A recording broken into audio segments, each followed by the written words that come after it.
Thank you and welcome to cebulive.com All Talk. Kani ang San Marino mackerel in natural oil with turmeric ang atong istoryahan ron.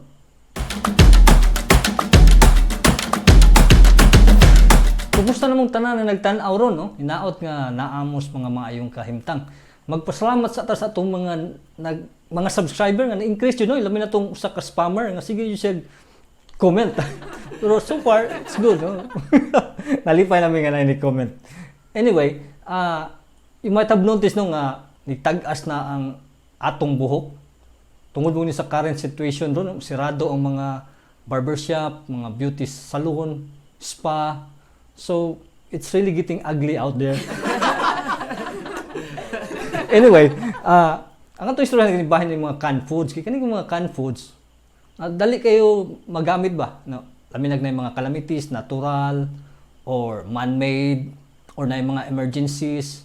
Dili lang sa mga emergencies, no? Kana yung strap ka sa cash, wala na kay kwarta. Kung sa Bisaya pa, tingbits. So, mauro yung madali-dali, no? Ang mga canned foods. So, duha man ni kaklase ang canned foods, no? Depende sa unsay gibutang o unsang klase nga hayop, no? Mga gigamit na mga meat-based, na sa mga seafood-based. Ang atong istoryahan kaning mga seafoods-based nga mga canned foods, no? Daghan sila klase, nasa mga tuna, na mga mackerel, o nasa mga sardines. Ang atong i-discuss kaning mackerel nga gikan sa San Marino. Ang concern lang jud nato aning kaning mga canned seafoods, no? Ang gitawag og sustainability sa pangisda ba? Gitawag og sustainable fishing. Kay ang concern mo gud ani kung i-commercialize ug maayo, mahurot na ang mga stocks, no? Nga isda sa dagat.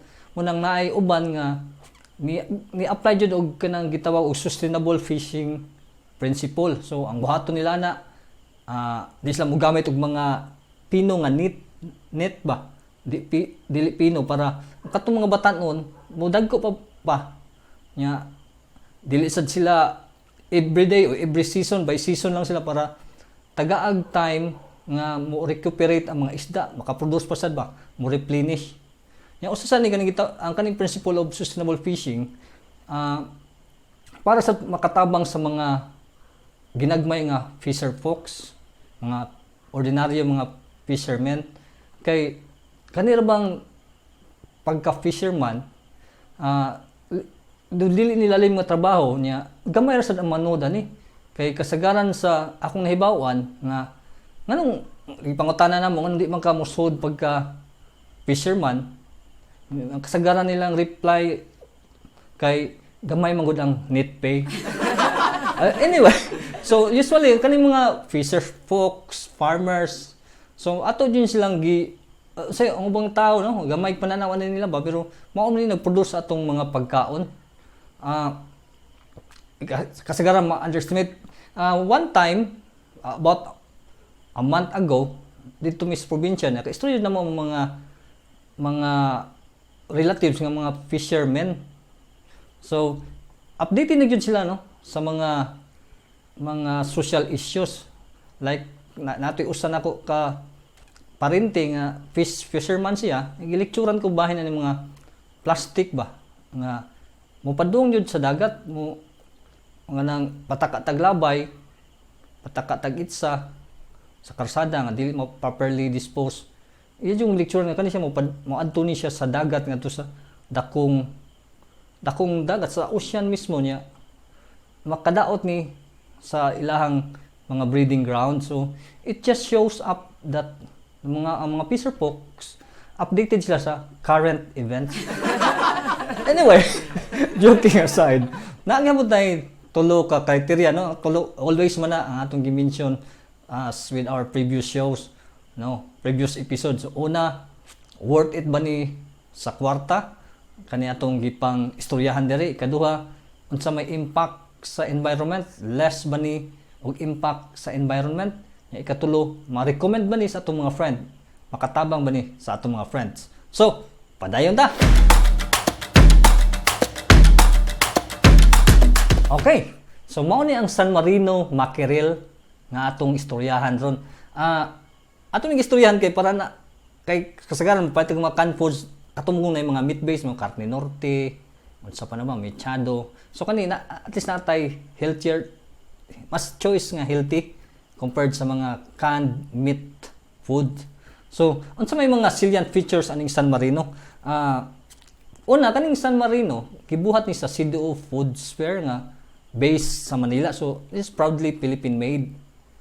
Nya ang ilang gibutang nga features ani kaning natural oil ang gigamit nya na siya turmeric. Kaning turmeric gud noon man nga mga benefits no sa parihara ni sa kanang mga ginger, murag subspecies or parihara ni siya kanang mga na effect sa health ba. Maybe maayo sa imong digestion. So ilan ning gibutangan. Yang ila sang lain sad nga mga salient nga makapadani nimo aning San Marino nga mackerel kaning omega 3. Kaning omega 3 noon man ni nga makaayo sa heart. So makuha ang good cholesterol level. Ila sang gibutang diri nga wa joy preservative. Nag-assume lang ko, may assumption nga ang kaning turmeric mo ini-serve as a preservative. Kay murag na siya antiseptic properties. So mao na no, nindot siya mga ingredients na maayo sa health. Ang advantage ni sa iyang physical nga lata kay easy open lid ni siya, di na ka mag gulgul ba. Murag abli na gani dali ra imurang bitaron niya matangtang na makaon na nimo dali. Mao ni advantages gud sa mga canned foods kay kung magdali-dali ka dali ra nimo maabli, dali ra nimo maluto. Ready to eat naman sila. So mo na no, dali siya maabli, dali ra sa nimo ma-serve. Ang kani bag-o na namong napalit. So pero ang expiration ani 2022 so tugay. So ma-stock pa jud nimo gusto ka mag-stock kung labi naay mga calamities or kung gusto lang jud kag ma-stock og pagkaon kinanya kay mga bisita. So ma-stock nimo og dugay nga magamit og after ana nga period. So super mao na ang iyang mga salient nga mga points ani nga San Marino no. Atong padayon og discuss kung unsa o para kang kinsa ni siya. So, ang pangutana, para kang kinsa maning San Marino mackerel in natural oil with turmeric? O para ni sa tanan, no? Sa tanan nga gusto og healthy option compared sa mga dilata nga karne. So, para gyud sa tanan, estudyante, maestra, magamit nimo dili lang sa mga emergencies, imo pa ning ma-store og dugay, ma-serve nimo right away, no? Ma-serve nimo sa mga bisita. So, arit na sa atong tulo ka criteria. Una, worth it ba ni sa kwarta? Sa amo lang guys, tigamit jud mi ani. Kay ganing madali-dali man gud. Worth it ni siya, 20 city, 50. Mapalit ni sa mga groceries. So, sa iyang mga ingredients nga natural, napay omega 3, na turmeric. So, worth it jud niya sa kwarta. Ikaduha, how about the impact to the environment? Wala nila gibutang ato na discuss kaniya ganing gitawag og sustainable fishing approach or principle. Wala nila gibutang diri. Kasagaran ang ubang mga canned foods manufacturer ilang ibutang nga kani sustainable fishing ang gigamit. Wala pa man. So maybe later on nanantay mga contacts. So ay natong contact ang kaning manufacturer kung sustainable fishing method ba ilang gigamit sa pagbuhat aning mackerel. Mag-discuss ta sa environmental impact sa iyang packaging. This is made of tin, no? Lata. So ang lata ma-decompose na siya kay kanon manig taya. So walay plastic nga element nga akong nakita. So basically biodegradable ni kay ang lata kanon sa taya mahimo ra ning part nga iron or unsa pa nang mga elements. Pero kung namoy nani ilabay lang jud tarong. Ilabay lang jud sa mga facilities nga modawat og recycling, no? Mga government landfill facilities. So, ang iyang label, kuan man ni papel man so ma-decompose ra gyud siya. Di siya mo magpabilin sa nga makita no. Sa daan after months ra siguro kanon na ni staya mawa na ni tandan siya, part na ni siya sa yuta. So, that's it no sa environmental impact.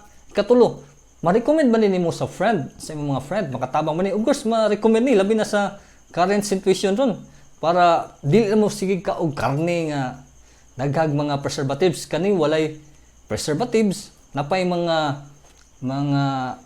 napay omega 3 nga makaayo sa lawas, sa heart, turmeric, antiseptic, so maayo sa tiyan.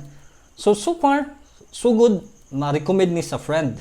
Okay, kana lang sa niya wala pa man tay tagline sa atong show, just stay cool and be mindful. Thank you.